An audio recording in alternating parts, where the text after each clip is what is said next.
penghargaan kepada peserta didik setelah memenuhi kriteria dan waktu tertentu dalam bentuk kenaikan satu tingkat ke jenjang yang lebih tinggi. Kriteria yang dimaksudkan adalah mengacu kepada prestasi akademik dan prestasi lainnya, sedangkan waktu mengacu kepada lama peserta didik berada di tingkat tersebut. Di sini ada pertimbangan kenaikan tingkat, jadi setiap peserta didik mempunyai hak yang sama untuk naik tingkat ke tingkat tertentu. Namun demikian, ada persyaratan-persyaratan tertentu yang harus dipertimbangkan untuk kenaikan tingkat tersebut. Pertimbangan untuk menentukan peserta didik untuk naik tingkat yaitu ada 3. Yang pertama, prestasi akademik peserta didik. Yang kedua, waktu kenaikan tingkat. Yang ketiga, persyaratan administrasi sekolah. Di sini ada kelebihan dan kekurangan dari sistem tingkat. Kelebihannya itu ada 4. Yang pertama, dapat dijadikan sebagai alat untuk merekayasa belajar peserta didik. Sebab imbalan belajar yang berupa kenaikan tingkat ini bisa mengacu peserta didik untuk belajar lebih giat lagi. Yang kedua, efisien karena sistem tingkat menggunakan sistem pembelajaran klasikal. Yang ketiga, rasa sosial peserta didik tetap tinggi karena mereka sama-sama mendapatkan materi pelajaran yang sama di tingkatnya. Kelemahan sistem tingkat yaitu ada 3. Yang pertama, peserta didik tidak naik tingkat akan menghadapi persoalan-persoalan akademik dan psikologis. Yang kedua, peserta didik yang pandai tidak sabar menunggu peserta didik lain yang kemampuannya lebih rendah. Sementara peserta didik yang kemampuannya sangat rendah merasa dipaksakan untuk mengikuti peserta didik yang kemampuannya lebih tinggi. Yang terakhir, kurang adanya kompetisi di antara peserta didik, sehingga tidak begitu baik dalam rangka menimbulkan semangat kompetisi di antara peserta didik.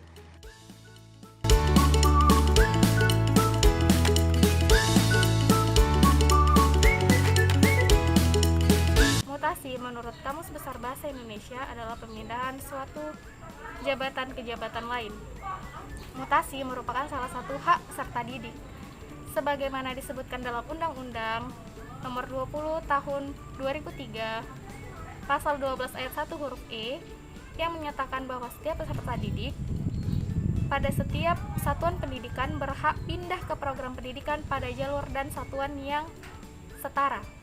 Mutasi memiliki 2 jenis. Yang pertama, mutasi ekstern, yaitu perpindahan peserta didik dari suatu sekolah ke sekolah lain yang hendaknya menguntungkan kedua belah pihak. Yang kedua, mutasi intern, yaitu perpindahan peserta didik dalam suatu sekolah, misalnya perpindahan karena naik kelas. Maksud dari kenaikan kelas adalah peserta didik yang telah menyelesaikan program pendidikan selama 1 tahun. Apabila telah memenuhi syarat untuk dinaikkan, maka kepadanya berhak untuk dinaikkan kelas.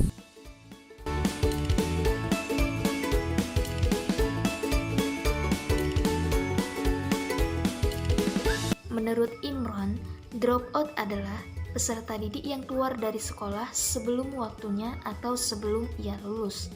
Ia menambahkan, dropout demikian perlu dicegah karena menyebabkan terjadinya pemborosan biaya. Jumlah peserta didik yang dropout merupakan indikasi rendahnya produktivitas pendidikan. Terdapat beberapa hal yang dapat menyebabkan peserta didik dropout sekolah dan tidak menyelesaikan pendidikannya sebagai berikut. 1. Ketidakmampuan mengikuti pelajaran menjadi penyebab peserta didik merasa berat untuk menyelesaikan pendidikannya. Oleh karena itu, peserta didik perlu mendapat perlakuan khusus yang berbeda dengan peserta didik lainnya. Kemudian masalah yang kedua adalah peserta didik tidak memiliki biaya untuk sekolah. Ini terutama banyak terjadi di pendidikan kita, terkhususnya daerah-daerah pedesaan maupun perkampungan. Kemudian alasan yang keempat, peserta didik terpaksa bekerja. Dalam hal ini karena alasan ekonomi, tidak jarang peserta didik juga bekerja untuk membantu ekonomi keluarga. Alasan yang kelima adalah peserta didik di drop out oleh sekolah karena sudah tidak dapat dididik lagi. Hal ini dapat disebabkan karena kemampuan belajarnya yang rendah, atau dapat juga karena yang bersangkutan memang tidak mau lagi belajar.